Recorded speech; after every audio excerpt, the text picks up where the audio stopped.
मथो बलमेन्द्रियाणि च सर्वाणि सर्वं ब्रह्मोपनिषदम् माहं ब्रह्म निराकुर्याम् मा ब्रह्म निराकरोत् अनिराकरणमस्तु अनिराकरणं मेस्तु तदात्मनि निरते य उपनिषत्सु धर्मास्ते मयि सन्तु ते मयि सन्तु। ॐ शान्ति शान्ति शान्तिः। Om. May all my limbs attain strength. May the body, the mind, all the sensory and motor organs, they become efficient, perfected. All is verily the one without second, blissful, conscious existence itself. Let me never deny the truth of this oneness of blissful existence, the Brahman. May the Brahman never reject me either. May all the virtues necessary to experience this truth in life and which are spoken of by the Upanishads be with me. Om. Peace, peace, peace.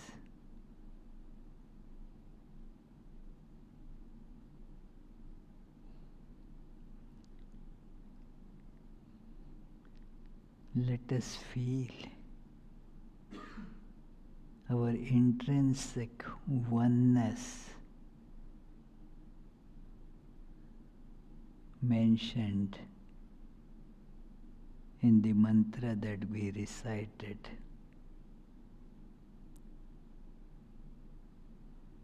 By going beyond our body, our form, let us feel each one of us is like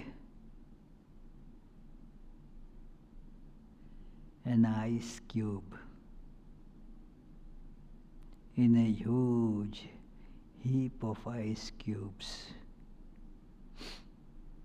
I am one of them.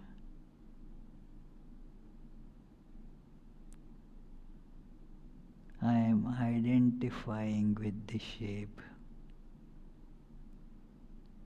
Feel that I look like this.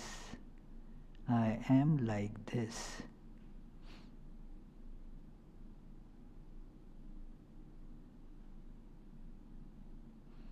I see all other ice cubes and that they are different from me.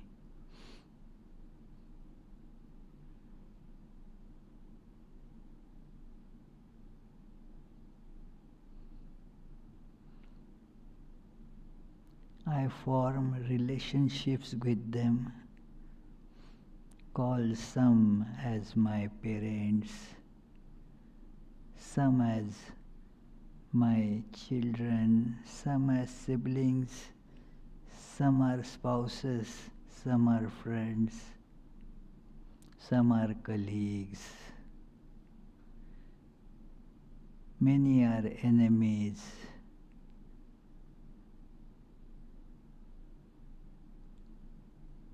With a vast majority of ice cubes, I have no connection at all, except that I know they are different from me.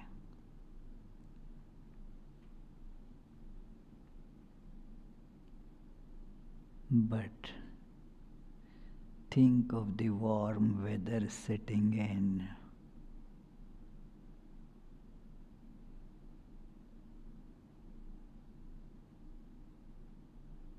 I start melting.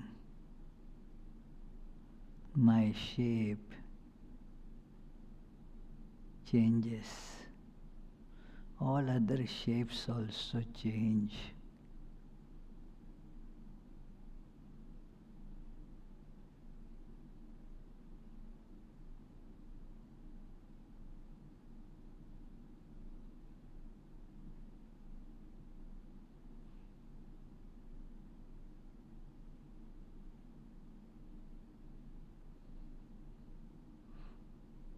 I then get a question, who am I? What are all others?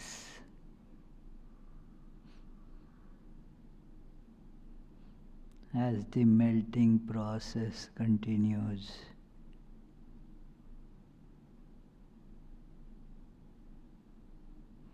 I start feeling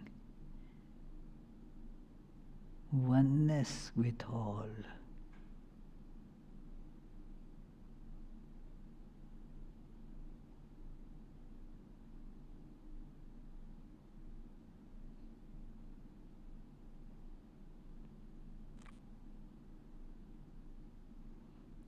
All are melted.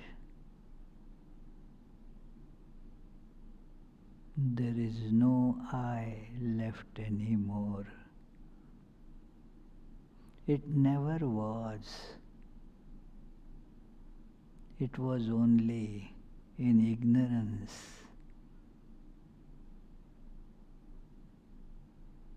I had this false awareness. I am so and so. This is my height. This is my weight. This is how I look. But no. Now I see there is no separate I. All is the one, all-pervading existence itself.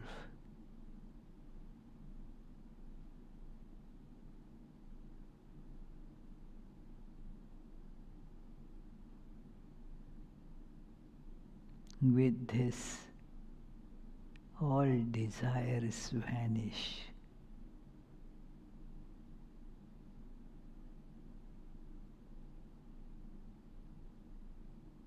I am bliss itself.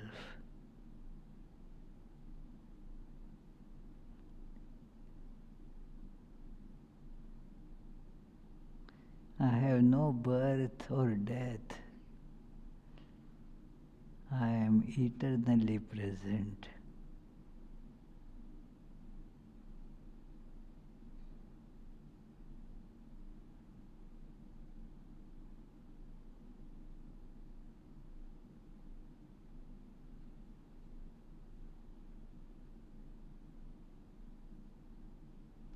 Om. Peace, peace, peace.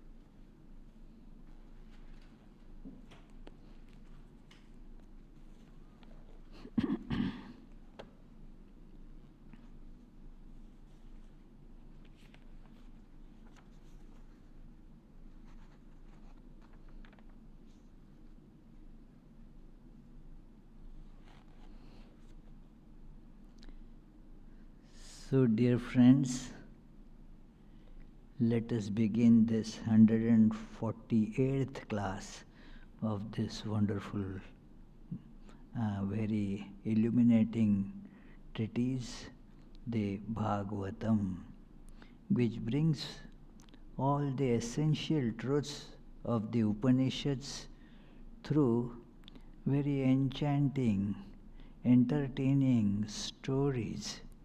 The stories themselves are very nice, very illuminating, because they contain within them the gems of our true spiritual life. So, therefore, the entertaining part of that story part is only the external. Like you have the sugar-coated pill, So, and the medications you are given, because the medication could be very, very bitter.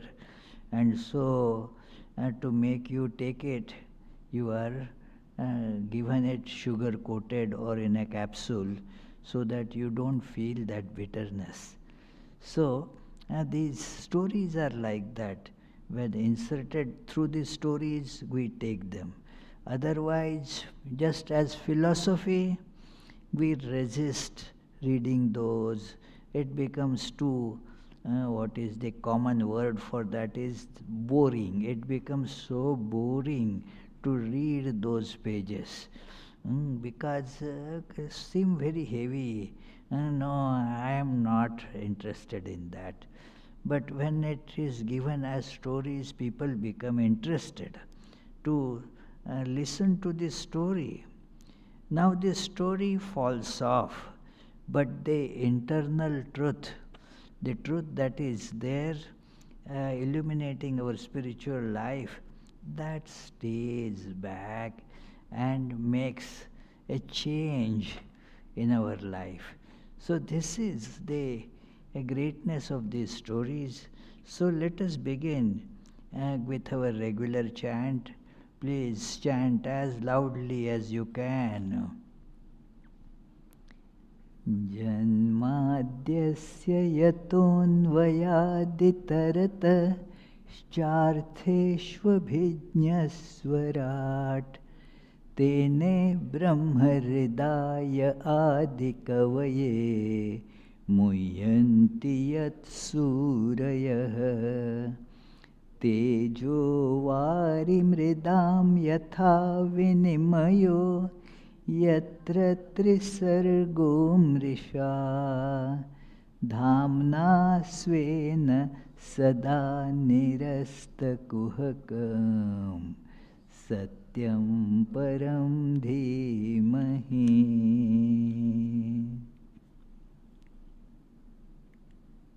That from whom creation, sustenance and dissolution of the universe take place, who is both the instrumental and material cause of it, who is omniscient, is the only one having self-mastery, being the one independent entity, whom illumined the mind of Brahma with the Vedic revelation, whose wisdom is the wonder of even the greatest sages, in whom the world of three gunas subsists, just as the combination of materials like fire, water and earth subsist in their causes without changing their elemental nature, in whose consciousness there is nothing false.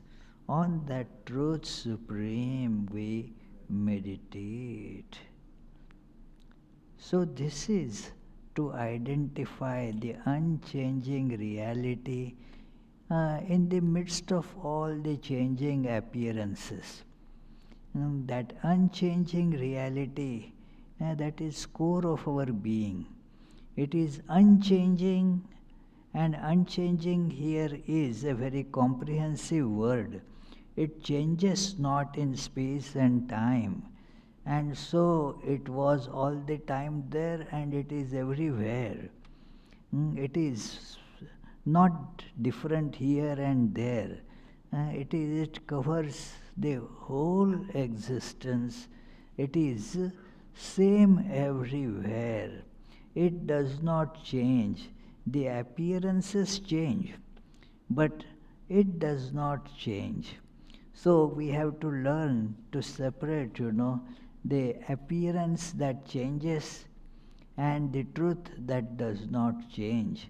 So we saw in the last class in the story of Chitraketu, which is going to continue even after today's class, how he got to see that how the world is continuously changing.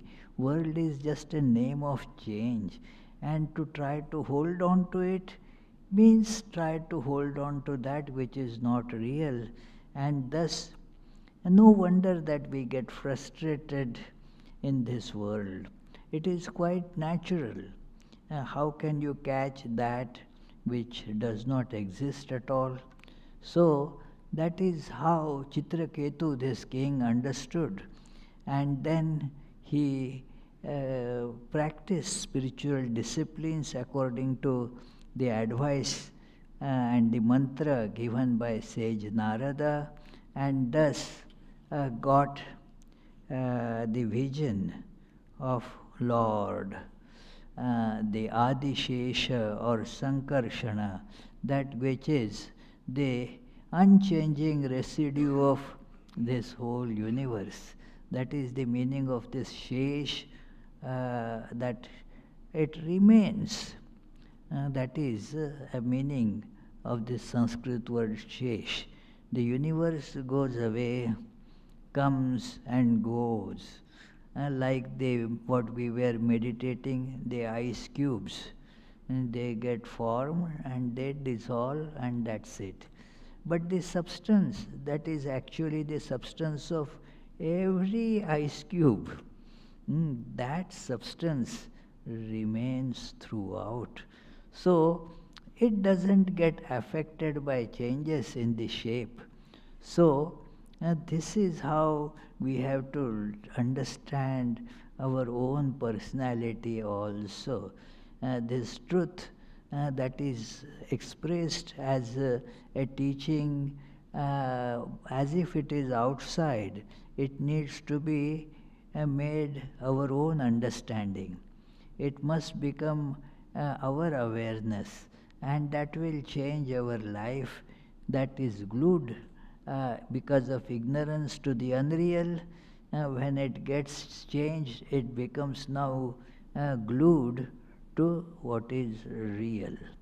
So that is how we move to fulfillment from that frustrating experience. We keep on getting angry now and then. We do not see any real enjoyment in this life. We only have desires. And these desires, because they are about the unreal things, they never ever get fulfilled. In fact, our attempt to fulfill them go to fulfill one desire, and then it gives rise to two other desires.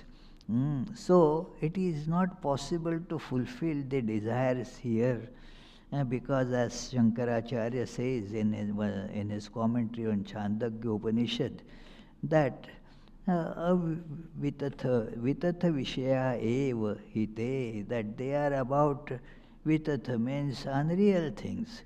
How can I fulfill my desire about that which does not exist? Can you reach horizon, Aishwarya? Why? Why can you not reach the horizon? Tell, you said you cannot reach, but why?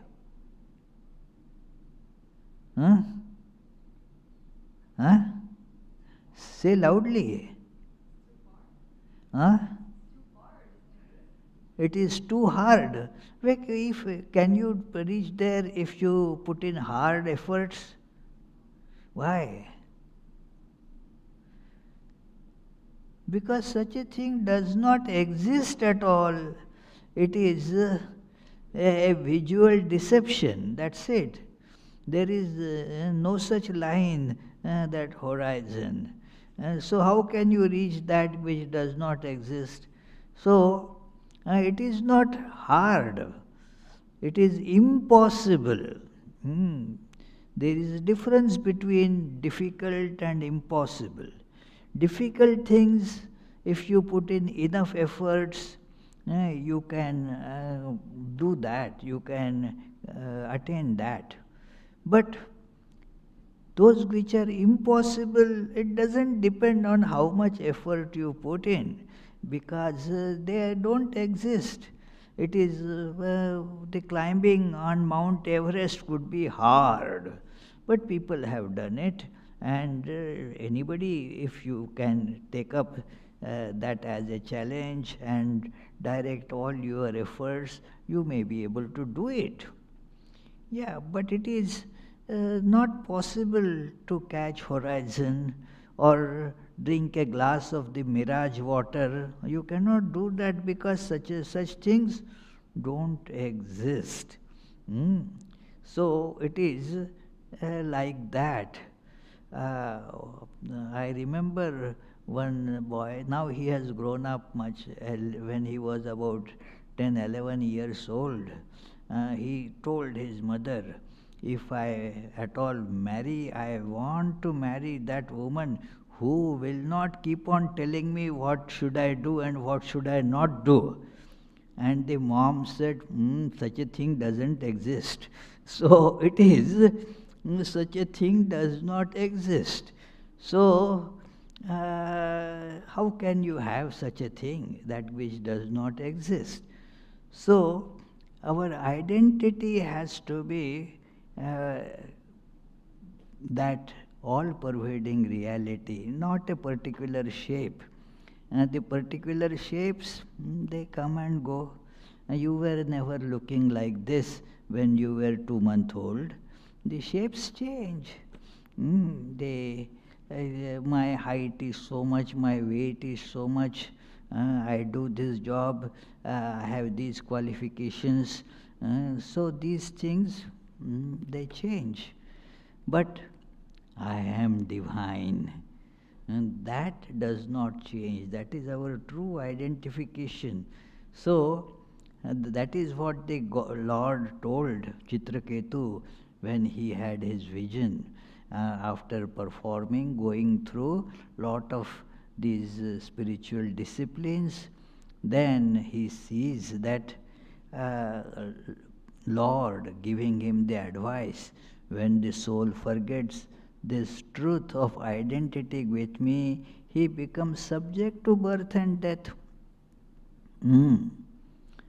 You become subject to birth and death if you identify with the body. The body is born, body grows, and body dies. But if you identify with God, that is in everything, in everybody, then there is no birth for us, no death for us, and the life with birth and death, the body is taken as I. Now there is always no joy, there is fear. If this happens to me, if corona catches me, or if suddenly I lose my job, so many fears. This is the life fraught with fear. The life of this kind of, identification with body is like that, always fear.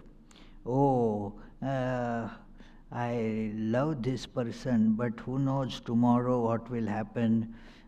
You never know. It is all full of uncertainty here, and we are therefore always full of fear.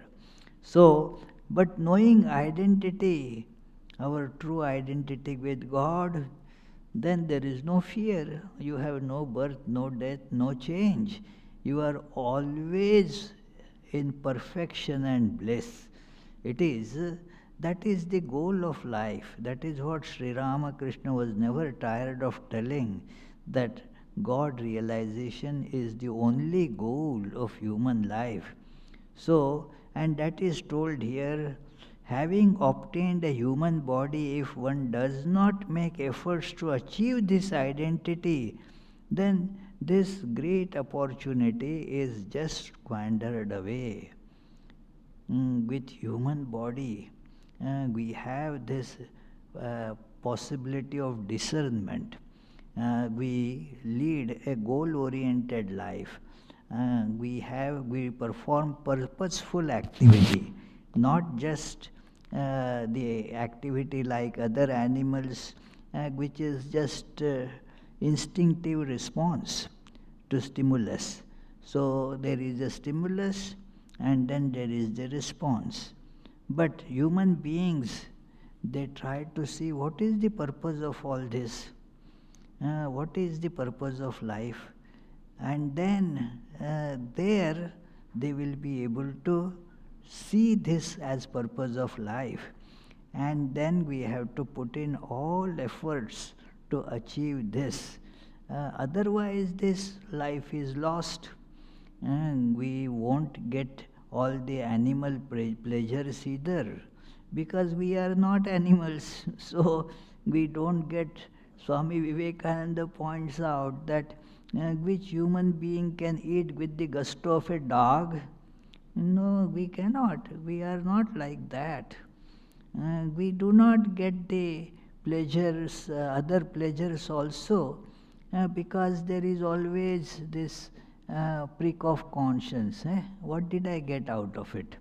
So, therefore we do not get even the animal enjoyments, and we miss this opportunity that this life offers, that we can realize God.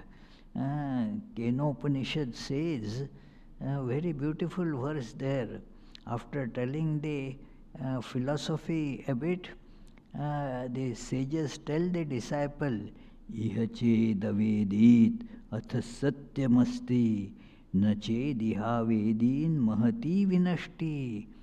If you realize this goal in the life, then you have made good use of life. Otherwise, mahati vinashti, a big loss. It is therefore one should not squander this opportunity presented by human life, make the best of it. This is what the Lord tells Chitraketu, and after that, this is realization of one Supreme Atman as the sole existence is the truth that must be seen. That is the goal. Have no doubt about it. With one pointed attention, one must practice this awareness of Atman.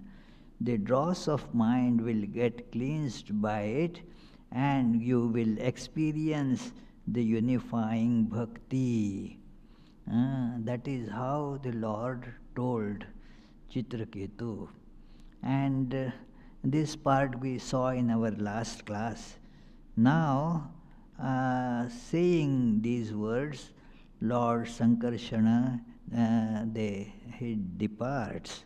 So it is, he said, goodbye, now let's see what you do.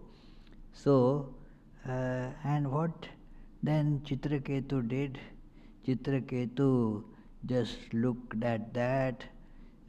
He, through his yogic practices, has now become what is called a Vidyadhara, a celestial being who moves in the ethereal worlds.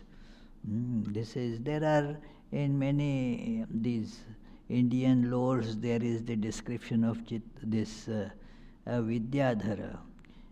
They have very subtle, sublime sensations, and they therefore become the celestial musicians and dancers and make merry in that world as such. And some, they do spiritual practice also. So this is, he got this position of Vidyadhara. So they are abodes of Vidya, means they wisdom or knowledge. So, uh, so he was moving around here, there, everywhere.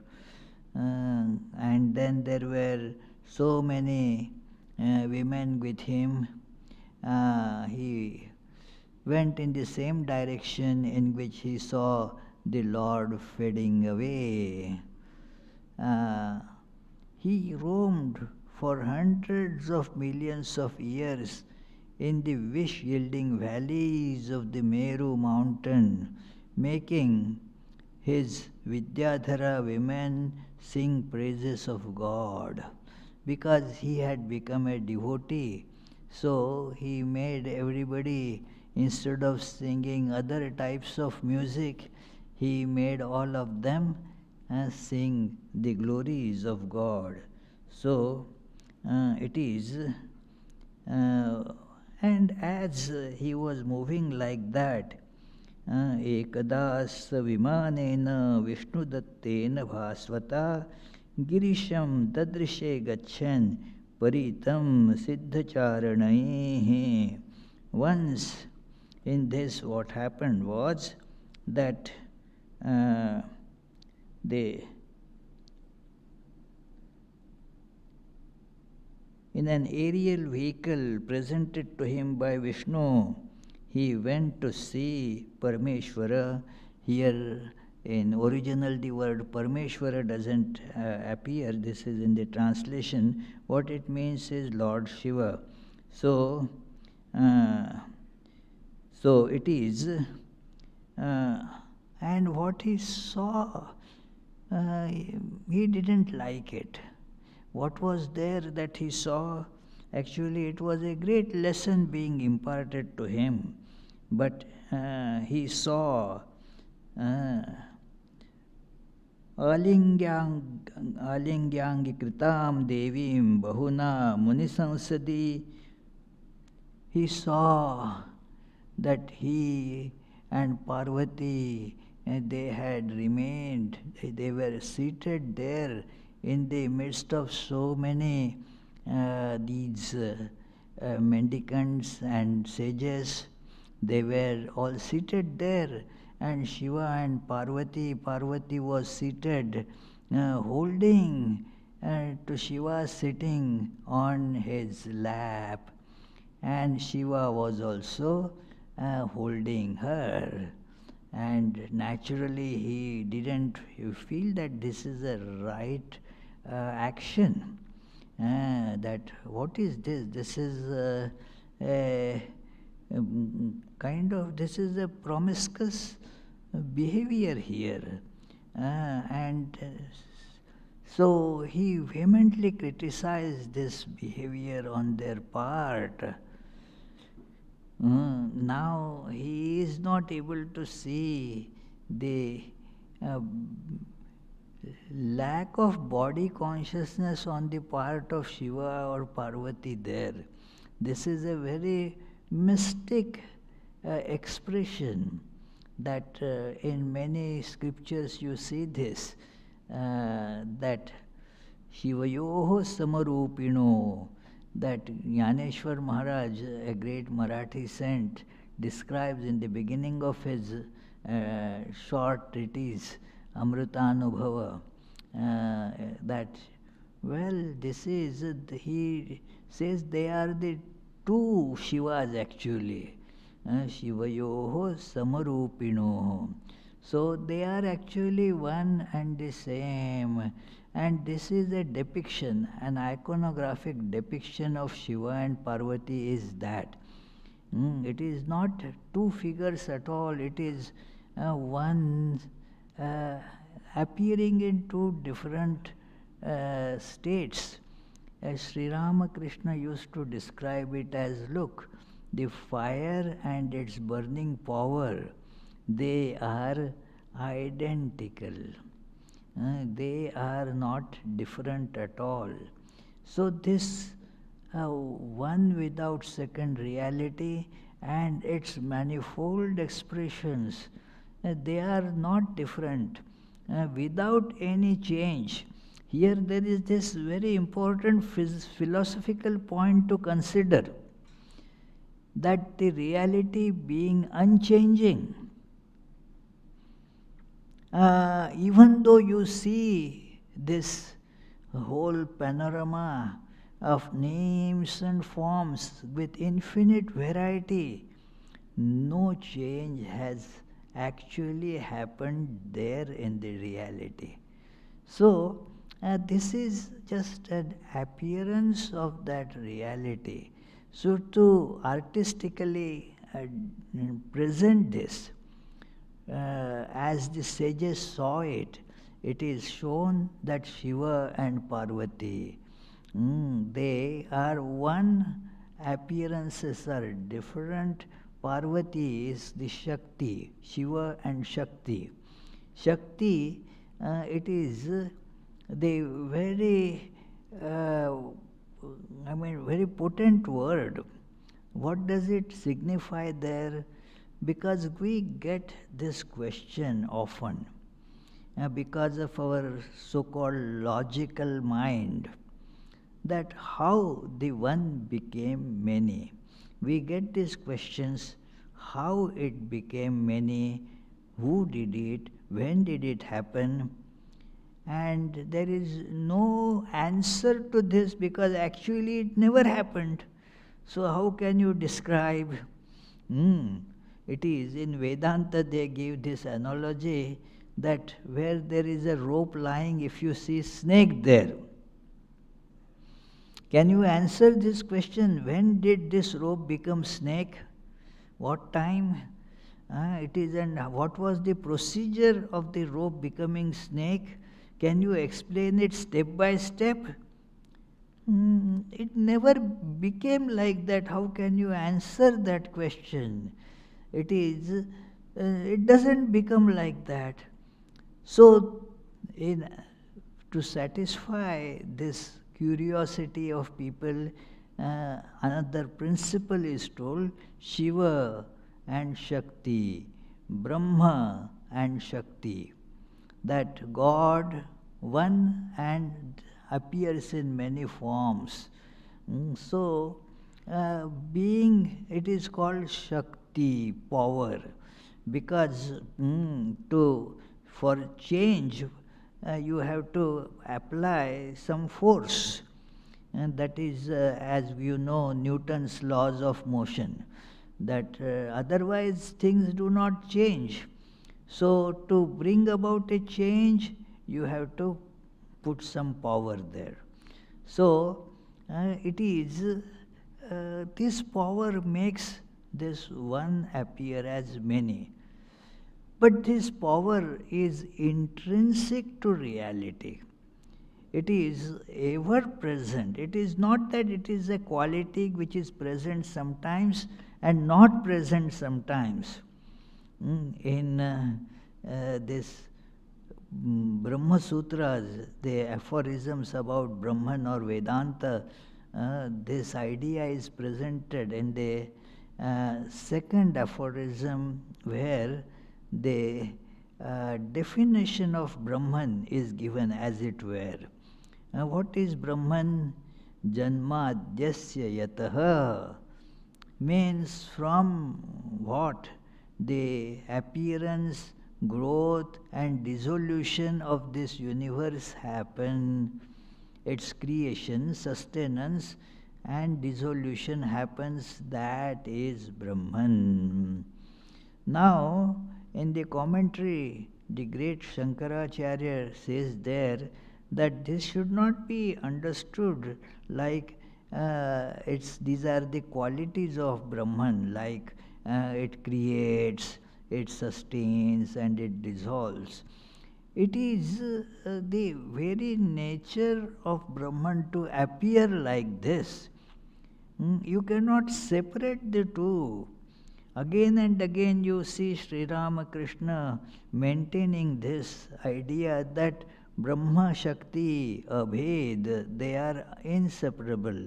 Like fire and its burning power, you cannot separate the two. It is like that. So, it is its nature. Many such examples have been given in scriptures, like sugar and its sweetness. You cannot separate them. Oh, bring me some sugar which is not sweet. Well, that is not some quality that is added to it. It is, you can have these qualities. Sometimes it is a big chunk, big crystal. Sometimes it is powder. That variety you can have, because these are qualities. Qualities are, they can come and they can go. They can get attached to that thing, and sometimes they are not attached to that. But these are not qualities of Brahman. Brahman manifests like this. It is inseparable from Brahman. So that is the idea of Shiva and Shakti. But Chitraketu doesn't understand it, and therefore starts very bitterly saying these words, that it is that he, Sri Rudra, is the most important among embodied beings and the teacher of the whole world, and yet he sits in public assembly in the embrace of his wife while he explains dharma to others, wearing matted locks, reputed for great austerities, and the president of the assembly of learned theologians. He nonetheless sits with his wife on his lap, shamelessly, like a vulgar person. Even a vulgar person will hold a woman thus only in privacy, but this one, reputed for his great austerity, is doing so in public. Now he cannot appreciate that complete lack of lust and body consciousness in Shiva. So you just superimpose your own ideas, your own feelings on other people. That it is just because you hold somebody like this, because of the lust inside. When you see some other person in the same way, you imagine that that must be done out of that. It is that I tell sometimes this nice story that a man was, sitting in a bus, and another gentleman came and sat by his side. This another gentleman had a big beard.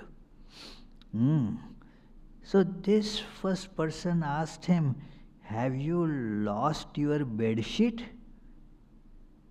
And this man looked, what a question, why you didn't meet me before, and suddenly this question about bedsheet, why? No, he said, no, I haven't lost. But what is this meaning? Why you suddenly spring this completely out of context, such question? Are you insane? Then this man explained, that some time ago he had lost his napkin. And then, being a very poor person, he didn't have means to immediately buy another one. So, to buy another one, he therefore did not shave for some days, so that he can collect the money from that and then buy a napkin. Now I see you have a long beard, so not a napkin, but you must have lost your bedsheet. So we superimpose our intentions on some other people. So it is like that. One man, those were the days when people would smoke in the trains and all that. Not a good thing, but they used to do then. So a man asked somebody that, do you have a matchbox? This man, because he saw there is a cigarette box in his pocket, So, do you have a matchbox? He said, no, but I have a lighter, take it. This man said, no, no, I don't want lighter. Why? Why? He said, because how can you, clean your teeth with lighter? He wanted the matchstick to clean, just to clean the teeth. So how can you do that with lighter?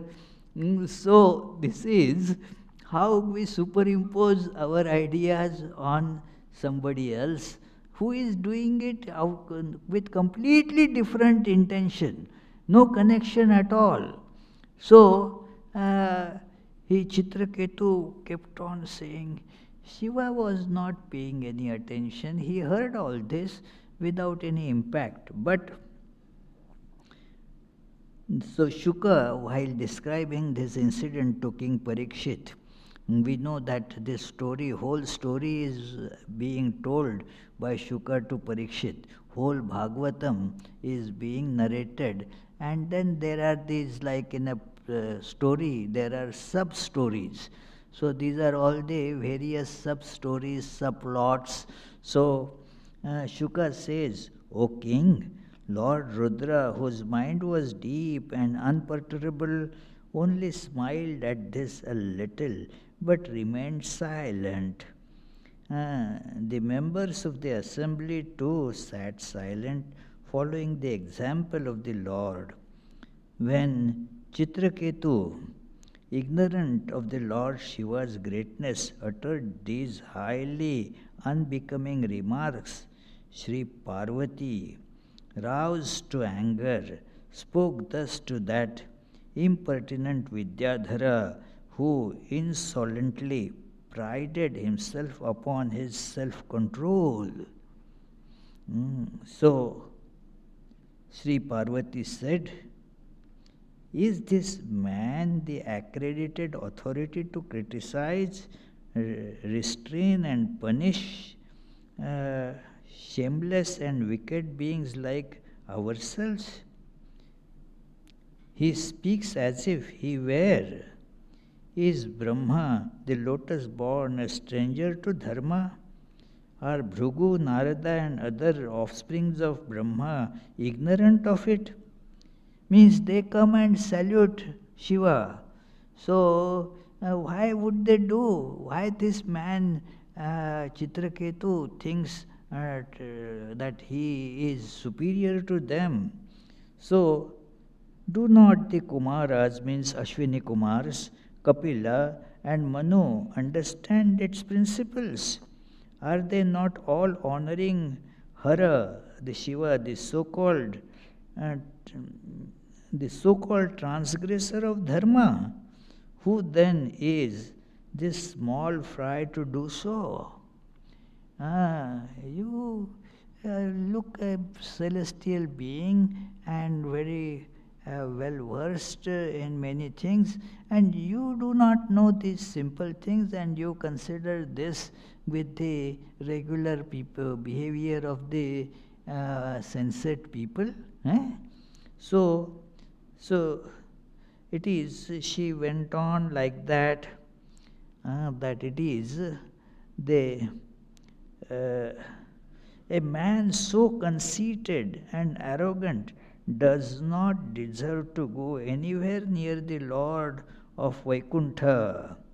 It is, means his ideal, the Ananta. So, should not go there. So, O arrogant one, you wanton child, may you have an evil embodiment as an asura, in order that you may not do this kind of offense to great men. So, that is a curse pronounced by Parvati, that it is but that is how Chitraketu, although was Vidyadhar, he suffered this curse because of not understanding. And still what happens is, not only we are ignorant, we feel that we are full of wisdom, full of knowledge, and does take the liberty of criticizing others. So, this is a folly that we should avoid, that each of us have a little understanding, but unless we have the full understanding, we should not criticize others without knowing this. That is, if you see the Sri Ramakrishna's life, Swami Vivekananda says that you never found him criticizing any sect. Any sect. You agree with me? Okay. It is. So, this comes because you criticize, because you feel that you know better than that person. But it is not always the case. In fact, rarely it is the case. Because you do not understand the viewpoint of others. You stand firm in your viewpoint and then say that this is wrong, this is wrong, this is wrong, this is wrong. But if you go and see how the other persons are seeing whom you are criticizing, then it will change, that your behavior will change. So this is how one should, this is a lesson for us, that you see something and you don't like it because that is not your understanding, your view, but the other person may have a point that it is that there is this other way of doing things. So Sri Ramakrishna, when people used to criticize about many religious sects, he said, oh, well, there are various ways by which one can enter a house. Probably they are entering from the back door that comes through a very filthy lane. That is true, but there are some people who can achieve God from that path also. So, therefore, we should restrain ourselves before we utter the words. We should check. It is said that the words are like weapons, like guns, Once shot, then you cannot take it back. So, therefore, before uttering the word, please check whether you have the right to say that, whether what you are doing is correct, beneficial, and so forth. Otherwise, we just utter whatever thought comes, we give it a wordy expression. That, oh, okay, and then that hits the other person. Many problems, conflicts come because of that behavior. So don't utter the word.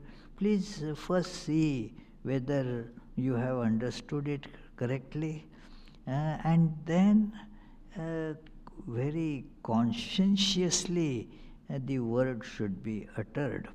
So it is, the Chitraketu did not take this precaution. He just blurted out because he thought that he is Vidyadhara, he understands all these things, and his view is the view of the world. But that was not the case, and so Parvati decided to chastise him and tell that, oh, you have done a big blunder. So now you will have to be born as a demon. This whole story began with that idea, that question that was asked by Parikshit to Shuka about Vritra, and was born in the clan of demons, Asura, and still had so much devotion. So how was it possible in reply to this story was being told that thus Chitraketu transformed himself into Vidyadhara and then did not have this understanding that he is not a perfected person yet. He has to go a further long way.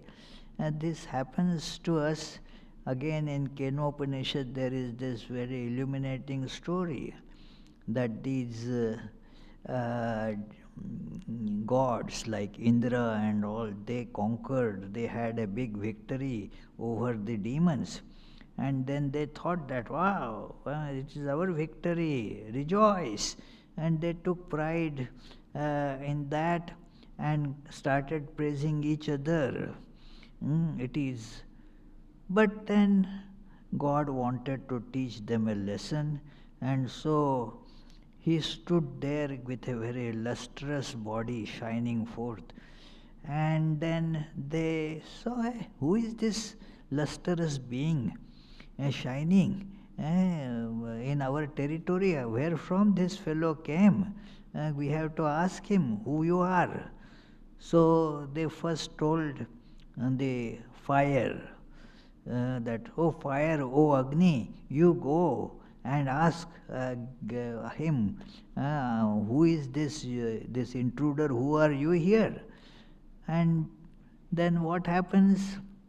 The Agni, when he went into that presence of this lustrous being, even could not find words. The presence of that being was so overpowering that Agni could not even speak. Then he asked Agni, hey, who are you? Agni went to ask him who you are, but it happened reverse. Agni said immediately, oh, I am Agni.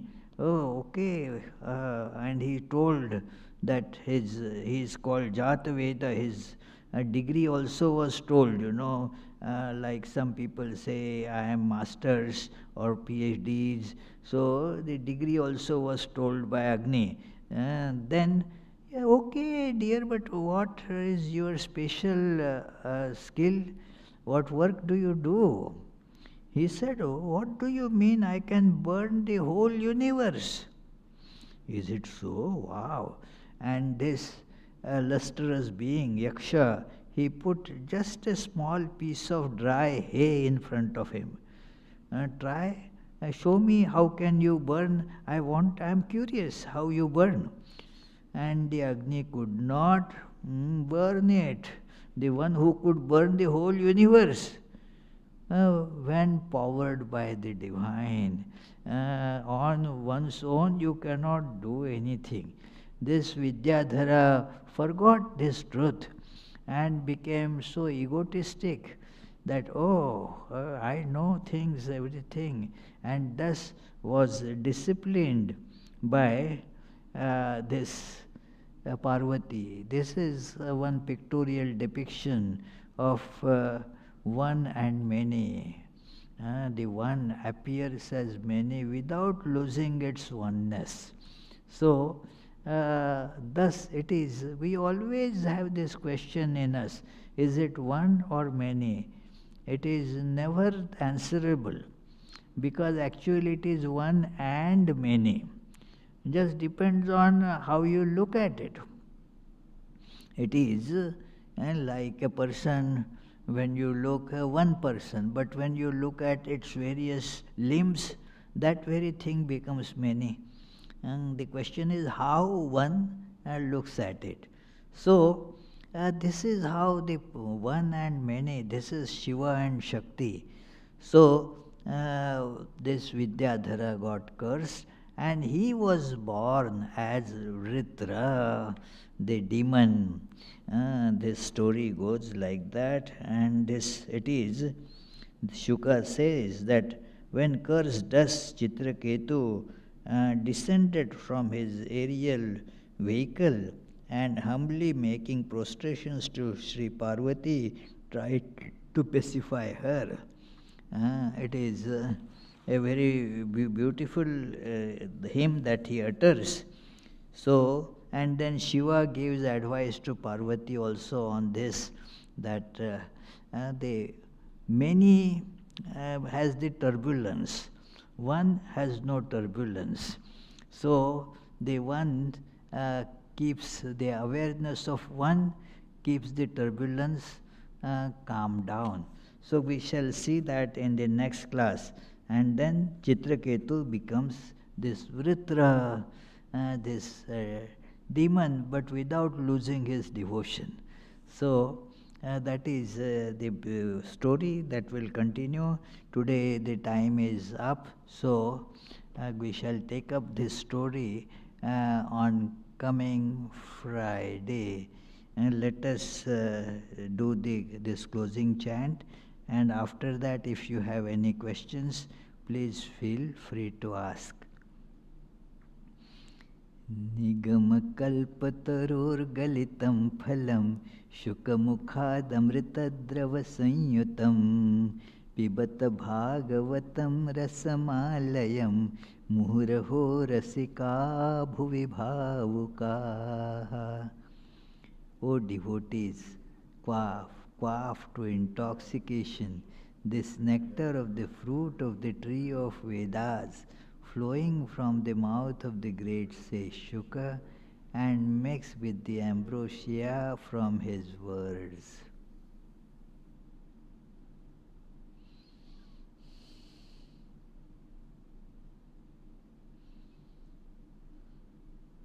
Any question? Sarada has a question.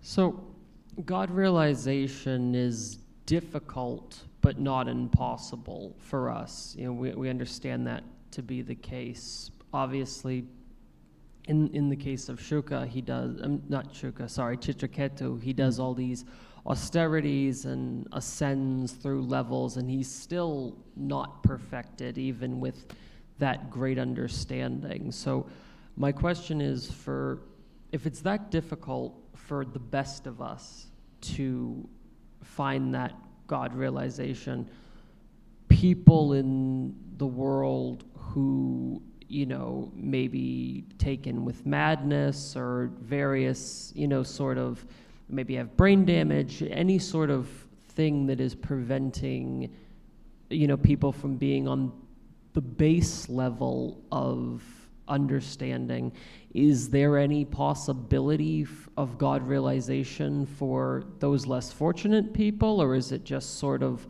waiting till the next birth when they can have a greater level of faculties? Very good question. It is possible for everyone. I am using this word with responsibility.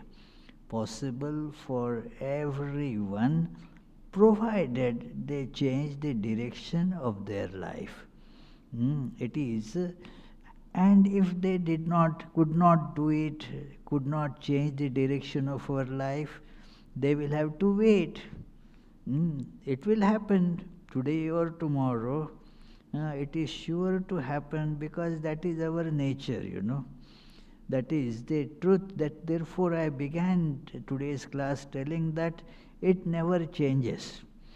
I am divine, and that never changes. It may be that the expression, because the identification with body, and then body means problems, that it comes, goes, has many diseases. Some little while ago, I had a discussion, somebody had asked this question about an old lady who has been living a very devout life. But in the later years, in her 90s, she lost the memory.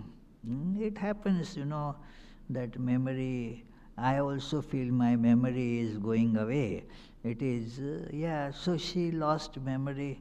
And then what would happen to her? It is, will her spiritual practice and her consciousness about the God alone is real, will that stay? Will she die in knowledge or in ignorance? And the reply to that is brain is also a part of the body. Just as the age advances, many parts of the body, they lose strength, they become incapable of discharging their functions. So brain also becomes incapacitated, cannot really be called that brain anymore, loses control. So the memory is not functioning at the level of brain, but the mind still retains that. And I have seen some such examples who had, the brain was terribly wrong, it has a lot of problems were there. And yet the devotion was intact in that person. So the person will realize God if one puts one's efforts in the right direction. That is sure, no doubt about it. It is difficult but not impossible. Yeah. Any other question? You have a question, okay. Yes, Charlie. I've been coming here for quite a while, and everything makes the most sense. But religion is not just a matter of logic, it's a matter of loyalty. And I can't get over having divided loyalties. So how do I get over that? It is, firstly, it is not matter even of loyalty. It is the matter of holding on to this truth, It is one has to, gradually these things set in. Human beings, they first some of them try to understand and feel, and then they move on the path of progress. So, and you have been coming here for quite a while, but not for 100,000 years, isn't it? So just wait patiently. Just be patient. I mean, do not become sick. Do not become patient in that sense. Just wait. As you wait, gradually things will change. And it has changed. Many who have seen you in 2006, they see that there is a lot of change, isn't it? Yeah. So the change will continue. It is. So that is the meaning of the principle of time, that the things change. So it will change, no doubt. Do not feel that, nothing is happening. I tell the story of that wonderful devotee. He used to call and say, Swami, nothing is happening, no progress. I am doing the mantra you gave, but then I am not moving forward at all. What is this? I think I am wasting my time. And I said, well, then stop and see if you progress by stopping. And then he immediately would say, well, you have a point there. If I stop, I will not progress at all. And this way I will progress a little bit. So a little bit change is okay, move slowly, doesn't matter. Slowly or fast, what does it matter? Any other question? Is there a question upstairs? Yes. Question from Taraswin. Okay, yes, namaskar Taraswin. Pranam, Revered Maharaj. Pranam. Which English translation of Srimad Bhagavatam would you recommend? Well, there are a few translations, The one I use is by Swami Tapasyanandaji. It is a fairly good translation. Yeah, there, translation, especially in such cases where the original is tremendously poetic. The language is so different. The translation is cannot be equivalent to original at all. But we have to do with some translation. So this is, I think this is a very good translation. So, yeah, if somebody knows Sanskrit very well, they may be able to get it better, the sense would be better. But the point is to catch the essential feature that with which we begin every time this class, that God alone is real, and imprint that on one's mind. So this translation I find very good. So since I know you read Hindi, there is this Hindi translation of Gita Press Gorakhpur. There are other couple of English translations also that I saw. They are good translations, and you can derive benefit of studying through them as well. Second Any other question? Yes. Second question from Taraswin. Oh, from the same person. Yes. Okay. Why is Mahadev considered king of monks and renunciates and not Sri Vishnu?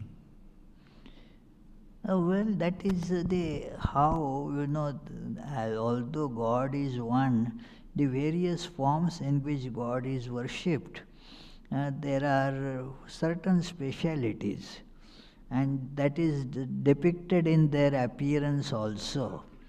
The Lord Vishnu is more attuned to what is called, preservation of the universe.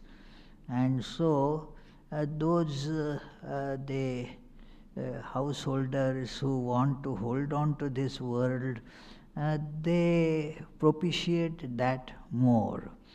But the sannyasins who understand the world to be unreal and want to get over that, they therefore worship Shiva, who is shown therefore as a mendicant with no proper clothing, smears ashes for his, the beautification, and stays where?